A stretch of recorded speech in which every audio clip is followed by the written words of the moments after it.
And now on Tucson Business Radio X, your home for real estate with Carol Knight. Hello, everybody. This is Carol Knight, your home for real estate at Caldwell Banker Realty. Coming to you today from beautiful, sunny Tucson, Arizona. And today I'm really happy to welcome Michael Heal, who is the statewide sustainability director for Local First Arizona. And Michael has about 15 years of experience in sustainability program development, local business and nonprofit support services with a focus on sustainability planning, project implementation, grant writing, and research. And Michael is a native Tucsonan. So, Michael, welcome. Thank you so much for joining me today. Thank you for inviting me. I'm glad to be here. And I, as I was mentioning to you before we went on the air, it seems very pertinent given what's been going on in our world in the last few months to just kind of do a check-in on how is Local First Arizona, how's the foundation doing in general these days? Thank you for starting there. We are as busier, I will say, than we've ever been, working since this crisis began to focus on a strategy around triage to then recovery to resiliency is how we frame it.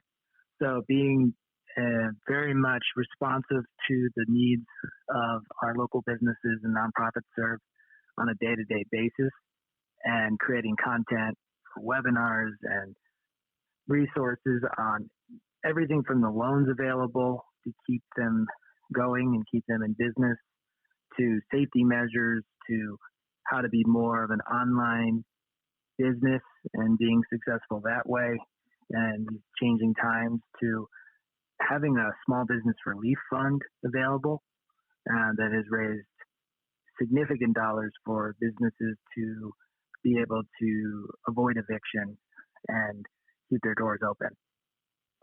And it's been nonstop. Well, I'm happy to hear that, because I feel like Local First Arizona Foundation's work could not be more timely than it is right now, because for our listeners who might not understand the mission or might not be familiar with the mission of Local First Arizona Foundation, can you just explain a little bit about the mission? Absolutely. Our mission is strengthening the local economy by making it more likely to connect our local businesses to consumers, and ideally making it more diverse and inclusive is the mission, so that we have a stronger local economy that is keeping more dollars here in Tucson and in Arizona through supporting local ownership of local businesses and nonprofits, and fostering the ripple effect that occurs when more dollars are here in our local economy versus chains that are out of state or Amazon. So we're proud of our history of being the largest locally owned business coalition in the country, right here in Arizona. That's wonderful. And, I feel sad when I was delighted to hear what you said about how active you are and how busy everyone's efforts have been to helping people survive and sustain and recover, because I feel so sad, because I feel like in many, many ways before the COVID-19 crisis, Tucson, we were on the precipice. We were really on the precipice of achieving so much. And I'm thrilled to hear that there is so much effort going in, because we have so much momentum moving forward. And I think COVID, the economic impact of COVID, I was afraid it sort of gutted a lot of that progress. But from what you're saying, the momentum and the passion is still there. And that encourages me that even if there are some setbacks and some adjustments, there's going to continue to be forward motion, because there's passion to create that motion. I've seen extraordinary passion and acts of community over the last few months. It's been really encouraging. As hard as these times are, undoubtedly so, I'm seeing so much with the emphasis on safety, the historic Fourth Avenue businesses wanting to reopen only when it's much safer to do so for the most part. Yeah, I'm seeing a lot of consensus around that issue with the Historic Fourth Avenue Coalition and working on plans to do everything they can to be safe for the community and their customers. That's one example. I'm seeing so much around the interest to be more community minded. Well, and that's what I think is so prescient about Local First Arizona right now. I mean, the part of the mission has been to focus on diversity because we have a very diverse community. And it's just so wonderful that, again, Local First Arizona is kind of ahead of a lot of other communities in that we've already started addressing these diversity issues and trying to empower a broad spectrum of individuals and businesses in our community. And so I'm just hoping that I want to get the word out. That's one reason I want you to start by talking about it, because in some ways I feel like Local First Arizona is doing what so many communities are crying out for right now, which is to have a committed effort on the part of businesses and government and existing organizations to create economic growth while taking into account diversity. And so maybe we're going to end up being leaders in this movement. I think so. I'm thinking that there's a lot of indicators to point us in the right direction right now to be hopeful. I think that the examples of being community-minded that I'm seeing, to be safe with reopening, to be focused on masks, to be focused on also very much being creative and thinking about how to make it easier for customers to connect with local businesses through creative pivots and online ways to get your books from local bookstore, or getting access to films like the Loft Cinema has online options and more available than they did when they had limited screen availability. And there's no making up for the screen experience, of course, but it is great to see that they can pivot and offer more availability of films. And I think that is exciting for the future, because there could be hybrid models eventually of being more online and virtual with your offerings as a business or nonprofit, and also still doing what people want and expect from their brand, you know. And I think that's really important too, to stay on brand. Right. And I know that the gift card, the rounds of gift card purchasing, those were a phenomenal success. I mean, there were a couple of times I couldn't even get one. They were sold out before I had a chance to get online. And speaking of the Loft, one of the things that I love about the Loft is being community-minded again, is they've reached out and they're asking those of us who are members how we feel about reopening, you know, and so I love, you know, whereas we see in so many other communities and cities and states at different levels of community involvement and governing, we see a lot of enforcement and a lot of confusion. And I love the fact that, you know, the Loft is coming to us and saying, hey, you know, you guys are the ones who are going to have to show up here. How do you feel about it? And I just think that that's part of the cohesiveness of Tucson and why our community is so strong and why so many people support these local businesses when they need it. So thanks very much. And that's the heart of localism too. I think the relationships go along with it, and knowing who runs the business and what their values are.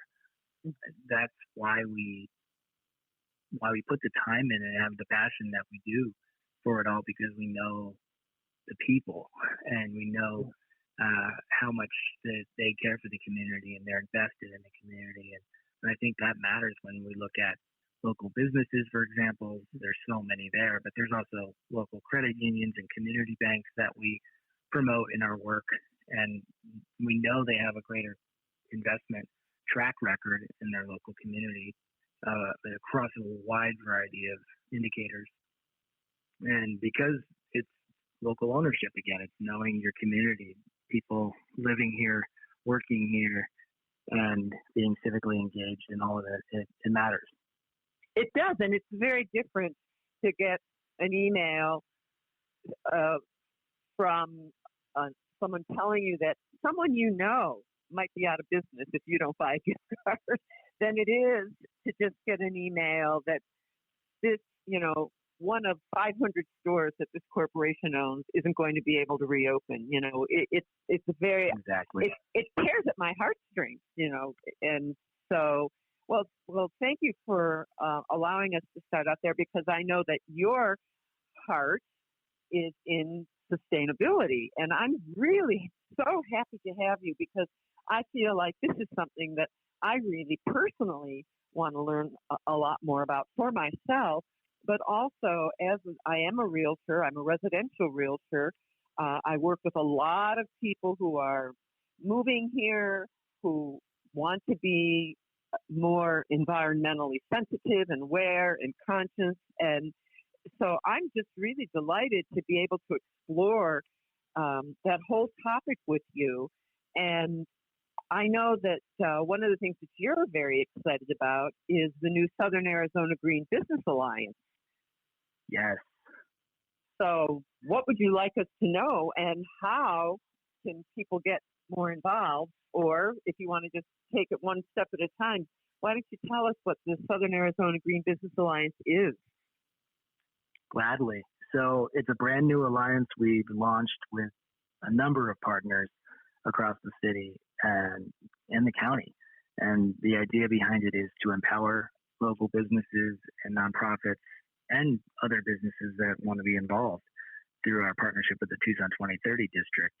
Mm-hmm. And we want to empower large and small businesses with sustainability strategies. We want to help them strengthen their operations, make them more resilient in the face of climate change, and differentiate their business models going forward, as so many need to rethink how to do business in this new era.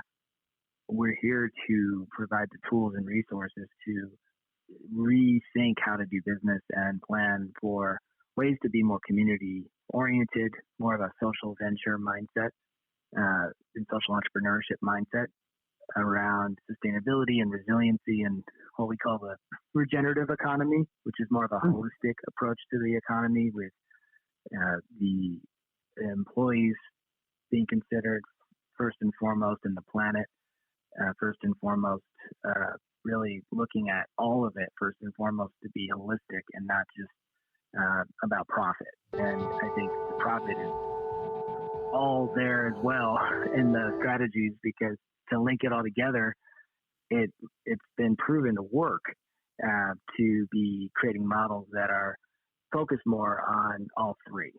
And so before the business plan gets implemented in this new era that we're in, we want to help businesses and nonprofits think about all three at once, and then incorporate it into their existing plans, or potentially have to create new plans if they're starting with a new model. Mm-hmm.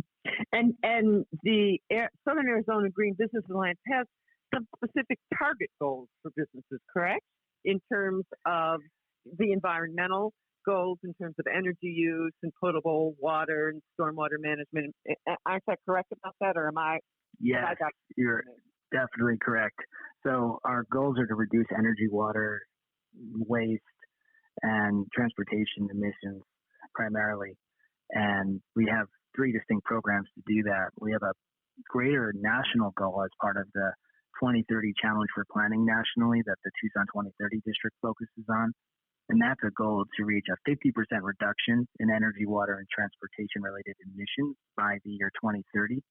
So as businesses are thinking about adapting their models or their plans, at least, for going forward, we want them to consider the cost savings that goes along with anything related to sustainability, as well as the social community benefits that attract more customers and also retain employees to be more committed and engaged, to be potentially even looking at models like employee ownership models that can drive more creativity, and as there's more risk taken in this new economy, to provide the space for employees to be part of the solutions and going forward with the ideas of profit, planet, and people. So it's ambitious what we're aiming to do, but we have significant resources and trainings here to do that, and recognition opportunities for everything achieved within what we call our starter program, which is the foundational program, the Green Leaders program, Green Business Leaders, and it's a 65-point checklist. No, go ahead. We're definitely providing a framework on it.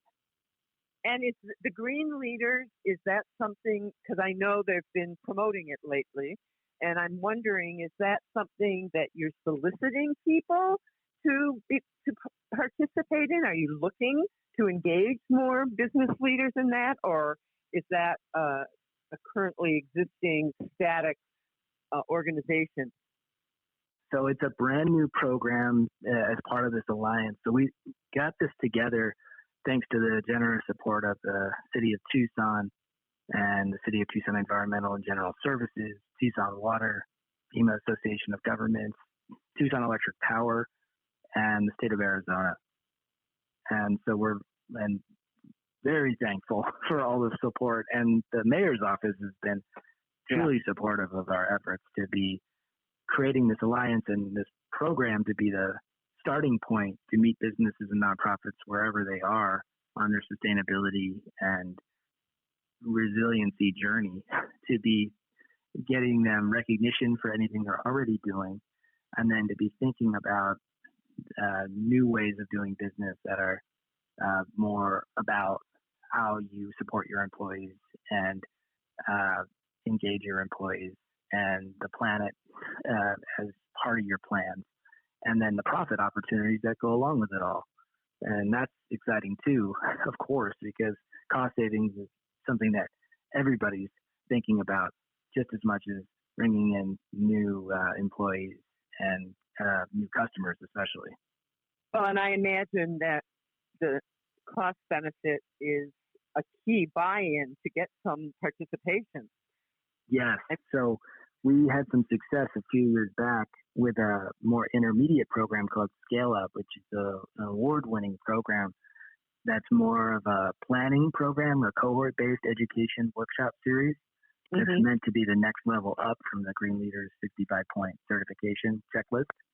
And it's something that we've been able to find a lot of success with helping businesses save hundreds to thousands of dollars on their energy bills by working through our program and getting a plan shaped through our program. And I'm curious, I know in the past there was a real reluctance on organizations, whether they're businesses or nonprofits, but just in general organizations, to even consider sustainability because it was assumed that it would cost them money. It was always going to be at a cost. So I imagine that programs like, the leadership program that you're talking about in Scale Up, where you have the opportunity to provide people with training and education to show them that they can benefit not only in terms of the environment and in terms of the community and collaboration with social collaboration, but also that it can profit their business. I mean, that's a pretty strong winning combination. And that's the exact goal we're going for. It's that idea of differentiating yourself as a business from others out there by defining priorities that are more about the social good and the community good, there are models like B corporations and employee-owned cooperatives, worker-owned cooperatives that are driving powerful change in our communities by thinking outside the box about what it means to do business. And then as a result are able to be attracting more of a commitment from customers and a commitment from employees. So that is a driving goal of ours, is to not just focus on the cost savings, which are significant long-term if we think about the investment short-term leading to much larger long-term savings. That's a driver. But then what about the way your business is understood as a driving agent of change? I think people are looking for inspiring stories to buy into, to invest into, and support on a long-term basis. We've seen that with powerful examples like Pop Cycle and how they've been able to continue getting support during these truly extraordinary, challenging times that no one could have expected it to be this hard. So even those who were doing well have so many challenges to face on a day-to-day basis. And that loyalty from your base of customers and then growing that base, so important. Yeah. So if we have listeners who are interested in getting more involved with the Southern Arizona, this Green Business Alliance, what would you recommend that they do?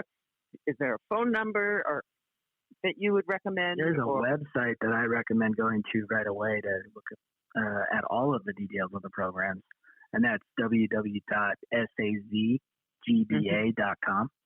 Okay. It has a lot of information on there, including how to get signed up for a consultation to learn all about the resources and different areas of the certification checklist for green leaders, which is what I recommend anyone interested in the Alliance to start with.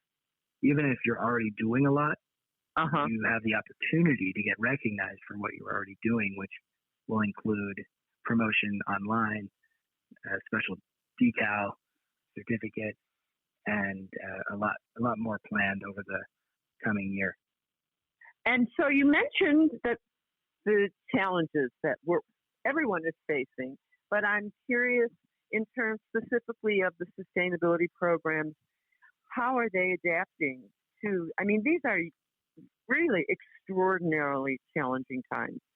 Unprecedented really in modern history, that's for sure. So I'm wondering, how are you adapting? I know you've mentioned some of the things that Local First Arizona is doing, but in terms of the sustainability programs, are there specific things that you're focusing on to adapt?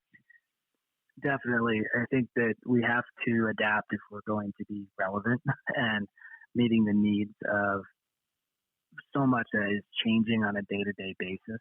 And so I think it's about meeting businesses where they're at. Like I mentioned earlier, one of the best parts to me about the checklist, the certification program, is the opportunity to suggest an action that you might already be doing or you need to be doing to keep your business going, or you're recognizing as a unique market opportunity.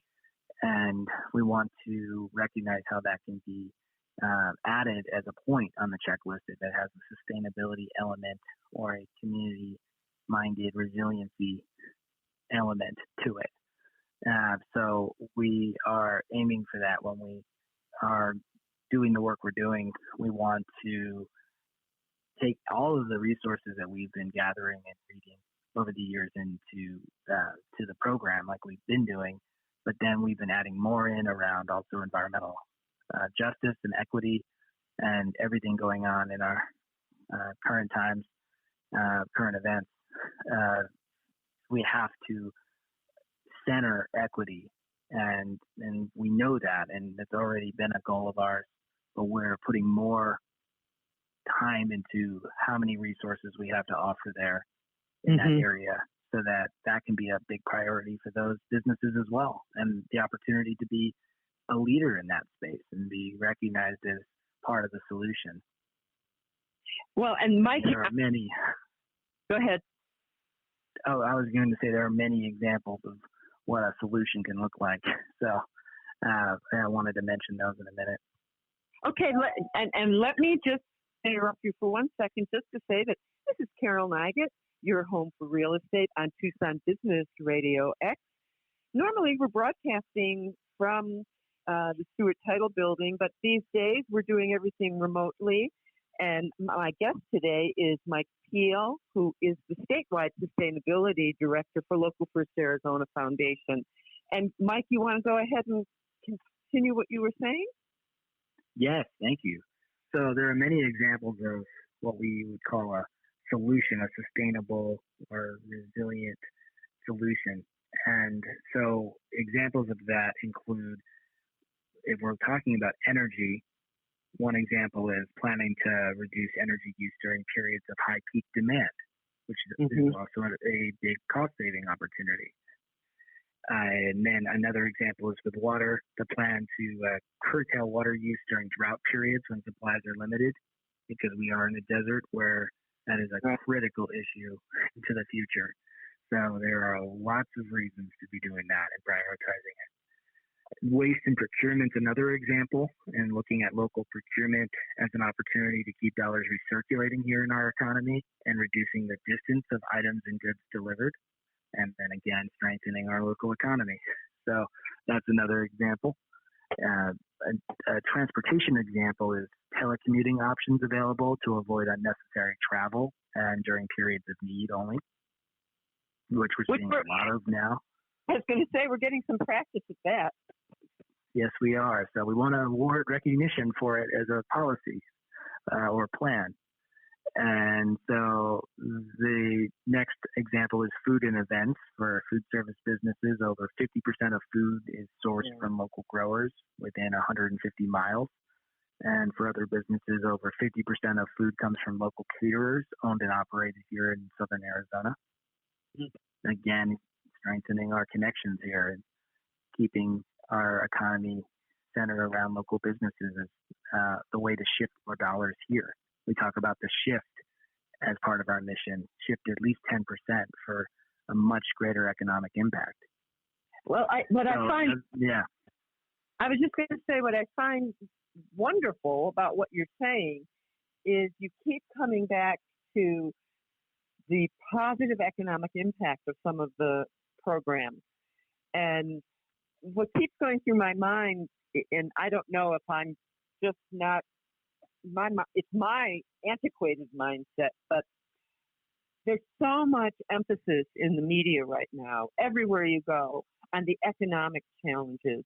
And I'm wondering if that emphasis on the economy right now, if you're seeing that that's having any kind of an effect or an impact on people's interest in sustainability or their prioritizing of sustainability, because there's just so much emphasis on the economy, just on the basic economics right now. And I'm just curious whether you're seeing that people are kind of backing off from some of their commitment to sustainability because of their economic needs. I am. I'm hearing it from a lot of the businesses that we're already serving are smaller businesses wanting to shift and be more of a adaptable business than they've been thinking about prior, but already had the interest to do so. So I think that right now we're finding success with a lot of people signing up because they already had the interest, they just hadn't prioritized it yet. And we're here for that. We're here for those businesses also that haven't even started on the journey.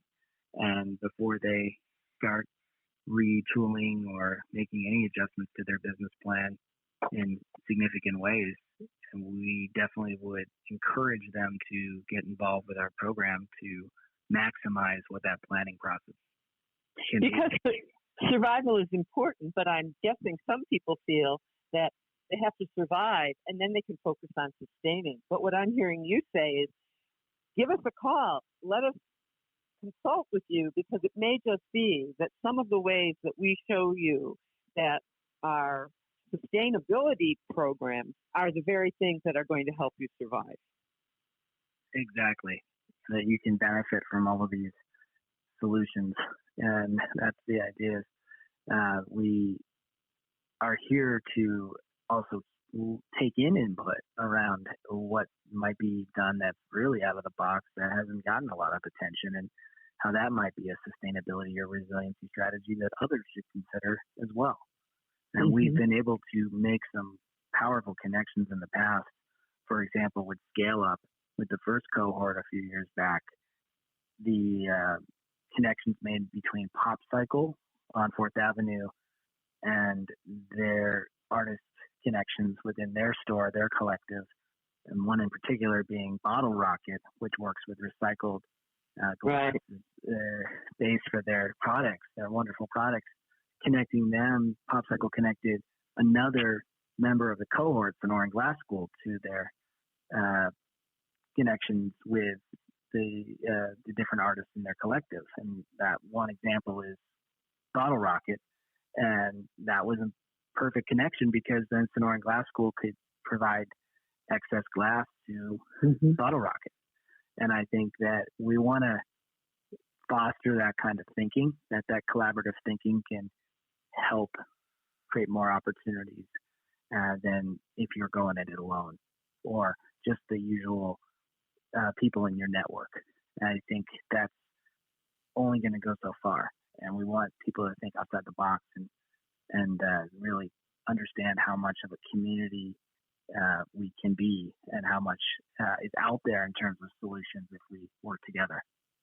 And the creativity, there's a lot of creativity in repurposing as opposed to just recycling, which the example you just gave about, what's going on with Bottle Rocket. It's repurposing, I think, is an expression of creativity. And it also has a communal benefit too, because to repurpose quite often, we have to collaborate. And so I'm exactly.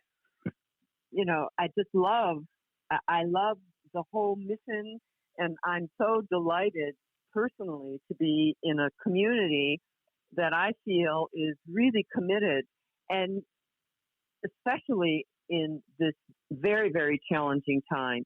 And I'm just curious, I know you've talked about a lot of things you've been involved with, but are there particular sustainability projects that are your favorites that you haven't mentioned?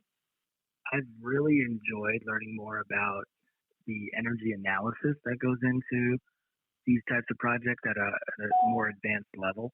So I've partnered in the past with the EPA and continue to look at their resources as the gold standard in a lot of ways for how to do this work. So I mentioned our partner, the Tucson 2030 District. Right. Their way of ensuring that we're meeting these higher level goals that are admittedly ambitious, but definitely necessary in a climate emergency that we're in as a society, as a planet. The idea of we can't manage what we don't measure. How do we get further if we're not measuring? And so the idea of tracking on what the energy bills are on a month-to-month basis is something I've been really enjoying, learning the different tools to do that. And when you talk about energy, are you talking primarily about electricity, or are you talking about other forms of energy as well?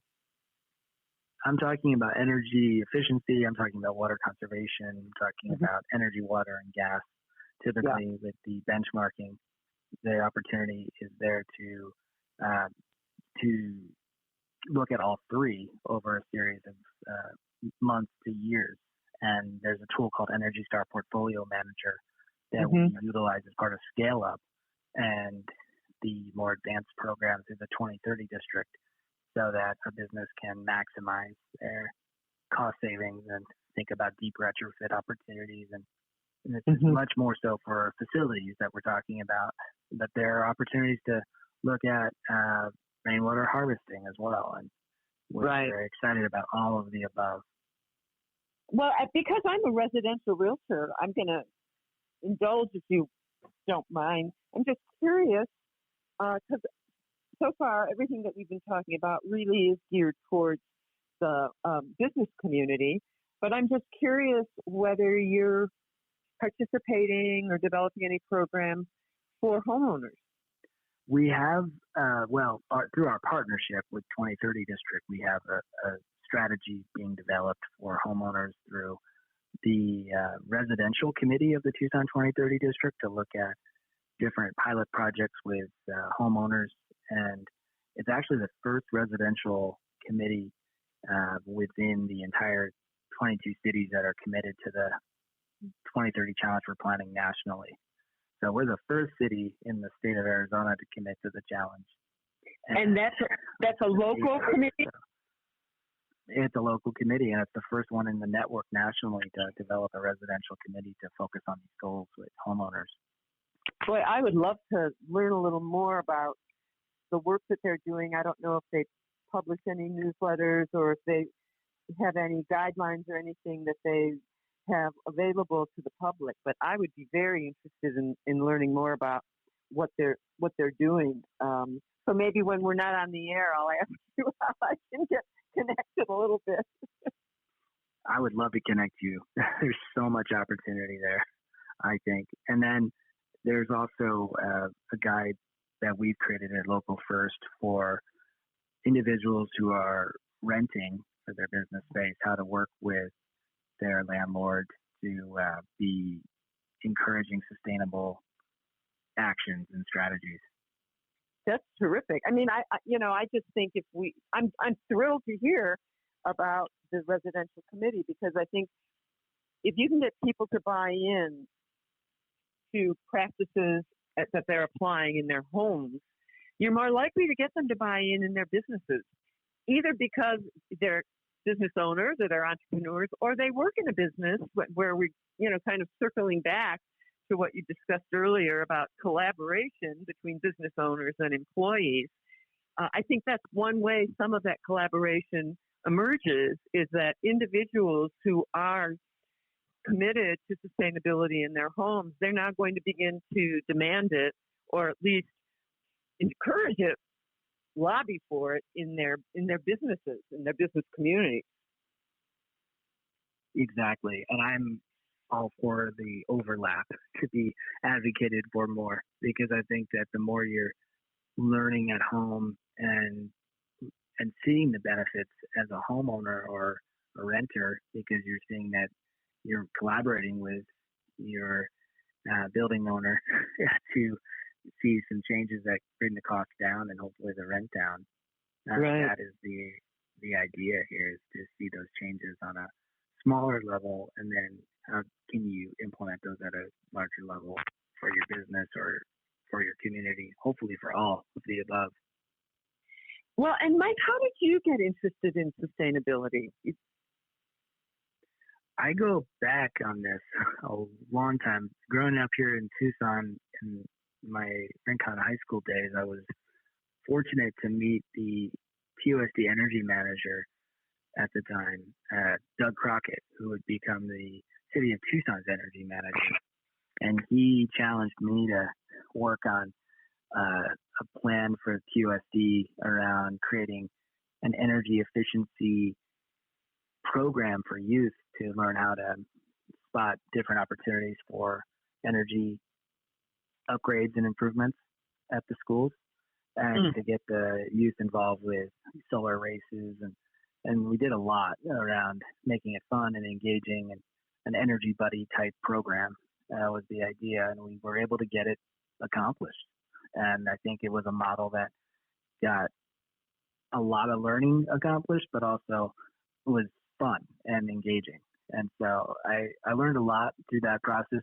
I didn't expect to take on that kind of project in high school, but that's what the power of mentorship can do, is create larger opportunities that inspire lifelong commitments to pursue these goals. And that's what happened with me. It sparked an interest to keep going, and I did that further in my first job, I was able to actually work on a green building by hand, and we built a community center utilizing earth bags, the super adobe method.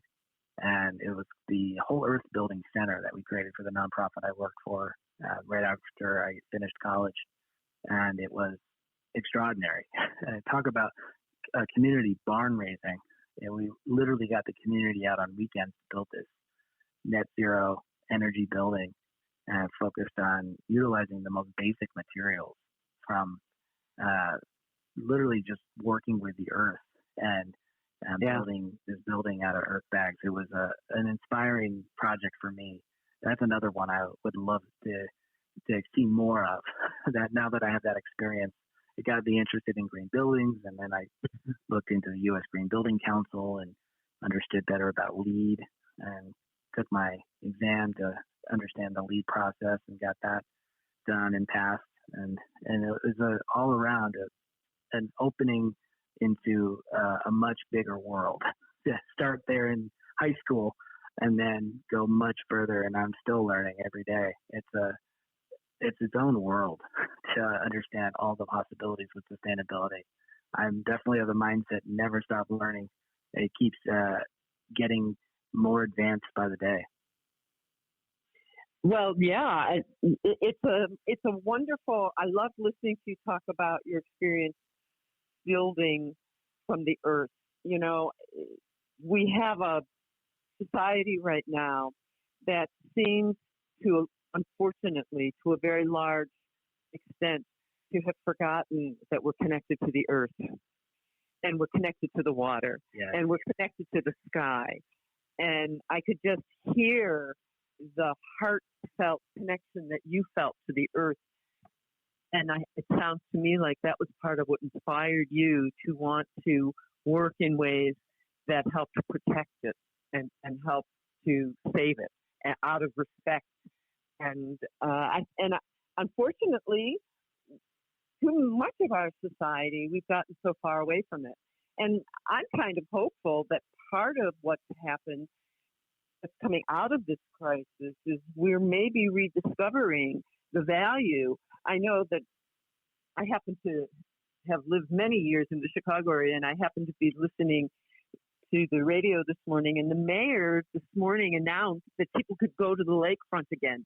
They haven't been able to go to the lakefront for 3 months, and people are just thrilled and delighted just to get out in nature again, just to see the lake, just to touch the sand. And so I'm kind of hoping that maybe part of what's coming out of this is we're going to have a little more respect for all of the natural resources that are limited, that we don't have a lot of respect for. And I was kind of touched by listening to you talk about the inspiration of that building project.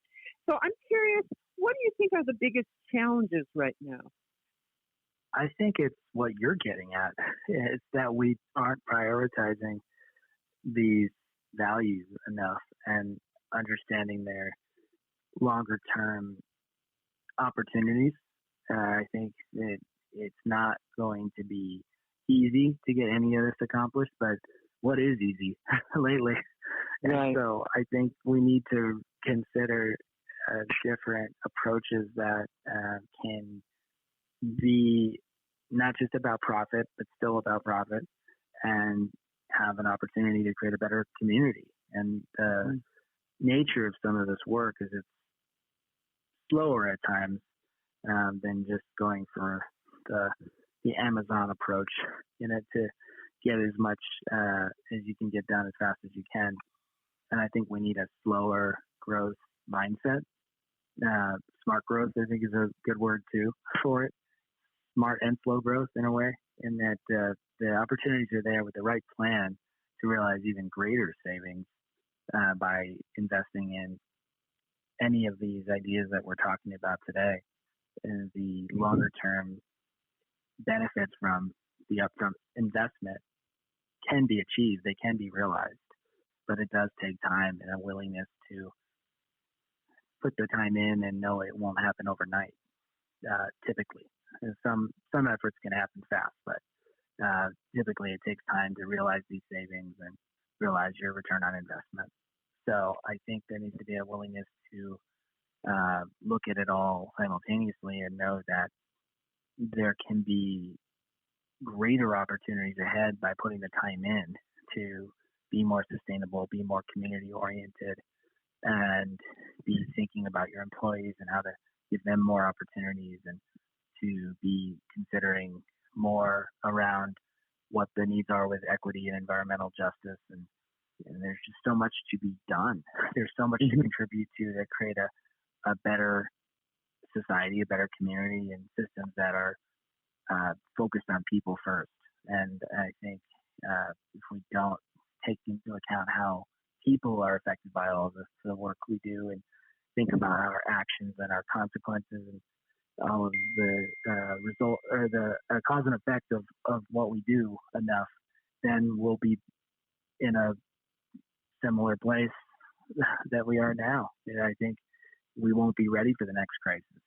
We can take this crisis to prepare for what might be ahead and have a stronger community ready to withstand any shocks in the future. So if any of our listeners have their interest piqued by everything that you've said, what would you recommend someone? Is there a program? I mean, other than the programs that you're talking about, is there a book? Are there podcasts?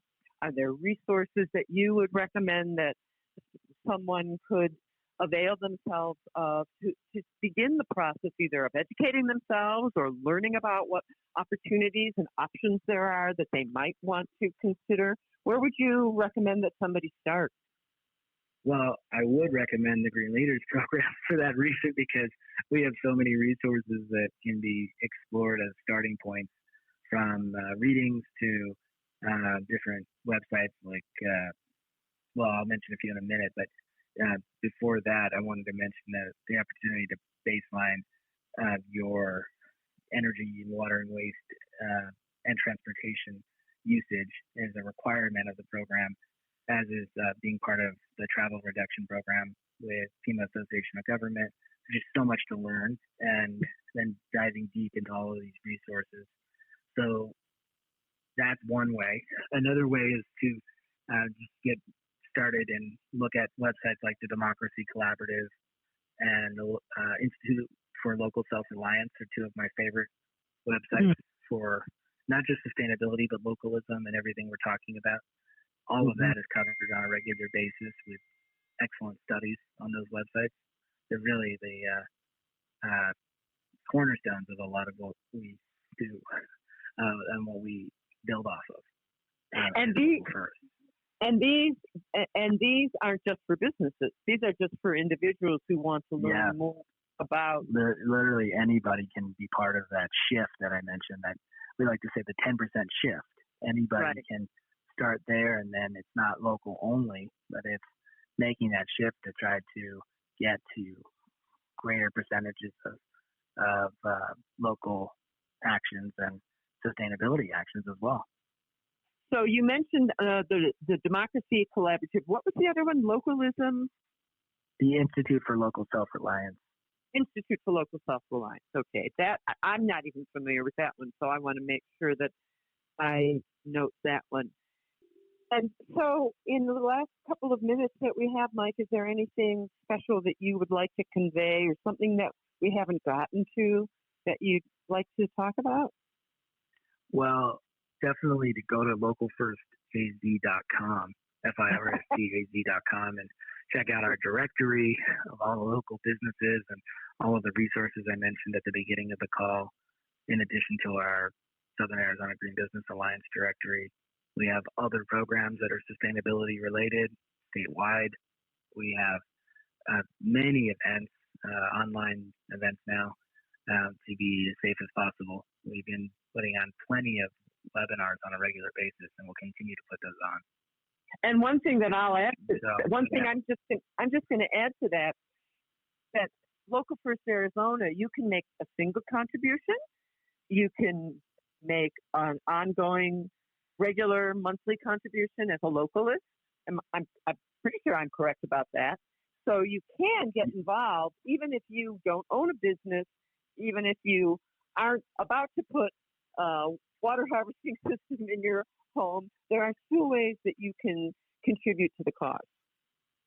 Absolutely. We encourage, if you're a business or nonprofit, we encourage membership, and we're affordable and have so much to offer for the promotion and the directory and the resources and the social media promotion and all of it that goes along with what we do when you're a member. We do everything we can to get the word out about our network, and we've had a lot of success there. So we'll continue to build off of it, and we've seen incredible growth and interest over the last few months with everything we're doing on a day-to-day basis and all the resources we're including, and also our Facebook group that we have for our business members is an excellent resource for those who are members to join in and get day-to-day updates and connect with others.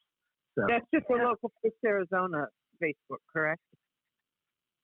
Right. That's a group for our members, a private group. So that's another opportunity. And then if you're not a business or nonprofit, like you're mentioning, you can be a donor, you can be a volunteer. There are many ways to get engaged. We encourage anybody listening to sign up for our newsletters on our website. We have a lot, including our Green Insider. That's a way to keep updated on all of the programs I'm talking about in Southern Arizona and statewide.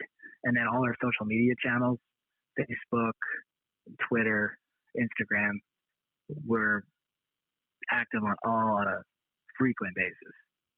Well, super. Well, thank you so much, Mike. I've been talking to Mike Peel, who is the statewide sustainability director for Local First Arizona.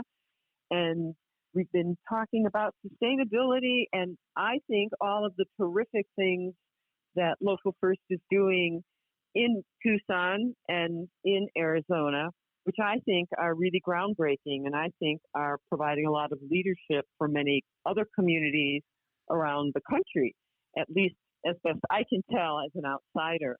And I appreciate so much you giving us your time and sharing of all of your knowledge. And I would really encourage any of our listeners to follow up. We all have to be in on this together. That's the bottom line. And I really, really hope that you will all begin to take advantage of some of the resources that Mike has shared with us. And I am Carol Nigut, your home for real estate, and I'm broadcasting on Tucson Business Radio X, where I'm delighted to join with you one time a month. I like to bring topics that are of importance to everyone. And I look forward to talking to you next month when I think we're going to be discussing what do homeowners need to know about the mechanicals in their houses, like the electrical and the plumbing. So my goal is to provide information and education, and I look forward to speaking with you again next month. In the meantime, I hope everyone stays well and safe, and thanks for listening. We hope you enjoyed Your Home for Real Estate with Carol Nigut on Tucson Business Radio X.